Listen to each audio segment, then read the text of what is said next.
Pemirsa, selama hampir 2 pekan, Denpasar terus berada pada peringkat pertama penyumbang tambahan kasus COVID-19 terbanyak di Bali. Menurut data per Senin 6 Juli 2020, kumulatif kasus positif di Denpasar mencapai 715 orang.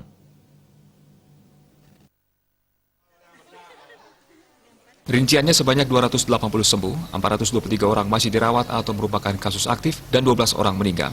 Sedangkan untuk jenis kasusnya, transmisi lokal mendominasi dengan jumlah 650 orang, pelaku perjalanan luar negeri PPLN 48 orang, dan pelaku perjalanan dalam negeri PPDN 17 orang. Terkait ini, anggota DPRD Bali Dapil Kota Denpasar, Ana Gungura Adi Ardana menilai motivasi masyarakat Denpasar untuk melakukan protokol pencegahan rendah atau hampir tidak ada. Padahal Bali hanya punya waktu 3 bulan untuk membuktikan diri bisa menangani COVID-19 sebelum pariwisata dibuka September mendatang. Warga Kota Denpasar seolah-olah tidak sadar bahwa apa yang dilakukan ini berimplikasi terhadap perekonomiannya yang akan datang. Adi Ardana memahami masyarakat membuka usaha untuk mendapatkan penghasilan sebanyak-banyaknya. Namun mereka hendaknya jangan berpikir pendek. Protokol kesehatan pencegahan COVID-19 dan jaga jarak tetap harus dilakukan. Masyarakat lainnya agar menahan diri untuk tidak keluar rumah kecuali saat ada keperluan mendesak saja. Adi Ardana melihat aparat penegak perda seperti Satpol PP juga kesulitan bergerak menertibkan masyarakat. Padahal saat ini momen yang tepat untuk menegakkan aturan. Masyarakat yang membutuhkan adanya perputaran ekonomi mestinya turut berperan sebagai penegak penerapan protokol kesehatan dan pencegahan COVID-19.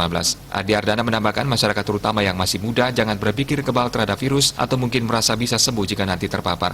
Jangan lupakan 2 hal yang menyangkut tanggung jawab pada diri sendiri dan orang lain. Pertama, ekonomi Bali akan terdampak dan tidak dipercaya oleh orang luar, terutama sektor pariwisata yang selama ini menjadi tulang punggung perekonomian.